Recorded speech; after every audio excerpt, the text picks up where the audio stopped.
Hello guys, welcome to our the new blog. I hope कि आप मेरे रात सभी को। मैं अभी सोकर उठी हूँ और मेरी शुरुआत होती है सिया सीड्स को पीने से यार, क्योंकि हेल्थ का भी ध्यान रखना पड़ता है।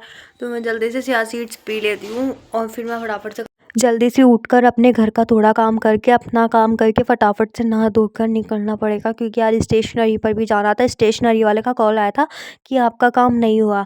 यार मैंने उसको रात को बोला था, तब तो उसने बोला था कि हाँ मैं निकाल दूंगा सुबह 8 बजे तक, और उसने कॉल करके मना कर दिया कि आप दूसरी स्टेशनरी पर चल जाना। मैं स्टेशनरी पर पहुंची, फटाफट से वो खुल ही रही थी। फिर भैया ने फटाफट से निकाला और मेरे भाई का दोस्त भी मिल गया था वहाँ पर। ये दोनों बातें कर रहे थे। और है ना, गोपालपुरा में इतना जाम मिलता है, इतना जाम मिलता है, ट्रैफिक भाई इतना ट्रैफिक रहता है कि बता नहीं सकती। पुलिया पर भी ट्रैफिक रहने लग गया है यहाँ, तो समझ में नहीं आता इतना ट्रैफिक होता कहाँ से। आ चुकी है क्लास में, ठीक है, और मेरी इतनी गंदी फट रखी है। मैं सिर्फ 5 मिनट से भी कम, 3 या 4 मिनट में मैं ना मेरे कॉलेज पहुँच गई। जहाँ मुझे आधा घंटा लगता था ना आने में, वहाँ पे मैं ना 4-5 मिनट 3 मिनट में मैं पूरा प्रॉपर पहुँचने वाली हूँ। 4 मिनट में मैं पहुँच जाऊँगी। पर आज जो मैंने किया है ना भाई, याद रहेगा मेरे को ये दिन। बहुत गंदा खौफ है मेरे पे। वो मैं मैम की फेवरेट स्टूडेंट हूँ ना, तो ये चीज़ नहीं होनी चाहिए गलती। कल मैं लेट हो गई थी जाने में, तो मैम ने मेरे को बोला था कि नहीं लगाऊंगी तुम्हारी परसेंट, मैं एब्सेंट लगी रहेगी तुम्हारी, तुम आती लेट हो। भाई आज तो मैंने प्रूफ के साथ आई हूँ। मैं ना वीडियो बना कर लाई हूँ मैम के लिए कि मैम देखो मैं ट्रैफिक में फंसी हुई थी इसलिए मैं लेट हुई।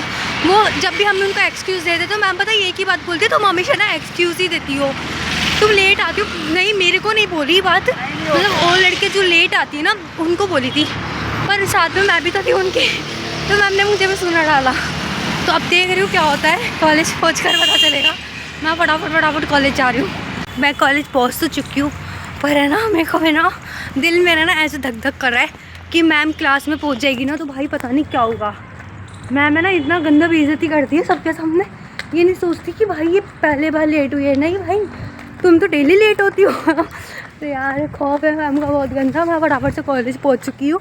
अब देखती हूँ, मैंने मेरे दोस्त को कॉल किया और मैंने उसको पूछा मैम क्लास में आ गई क्या, बोलती नहीं तू कहाँ पर है, जल्दी से आता नहीं तो बेइज्जती कर देगी। सबका डर है भाई बेइज्जती का हमारा। और पता है वो पूरी क्लास में ना अटेंडेंस नहीं लगाती है, शॉर्ट मार देती है, फिर बोलती तुम्हारी गलती, तुम डेली क्यों नहीं आती हो, इसलिए डर लगता है हमें।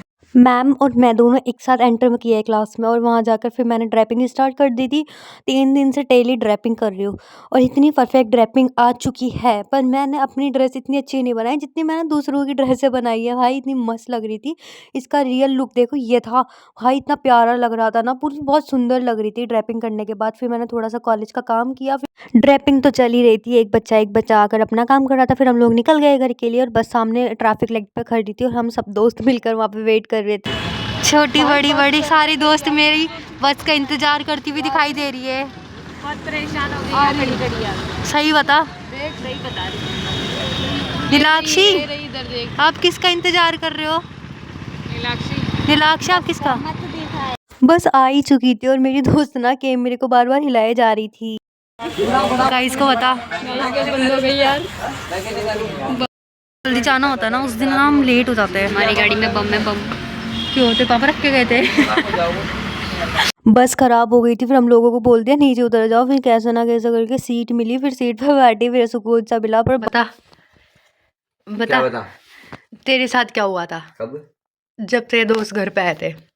भूल गया मैं तो, 1 साल हो गए इस बात। अभी तो मुझे बता रहा था, कैमरा चालू करते ही बंद हो गया भाई। इतनी बात है, ले खाना खा, ले खाए दो, नाटक मत कर। बता, क्या बताऊं? तेरे दोस्त यहाँ पे आए थे, फिर तुम हुक्का लगा रखे थे।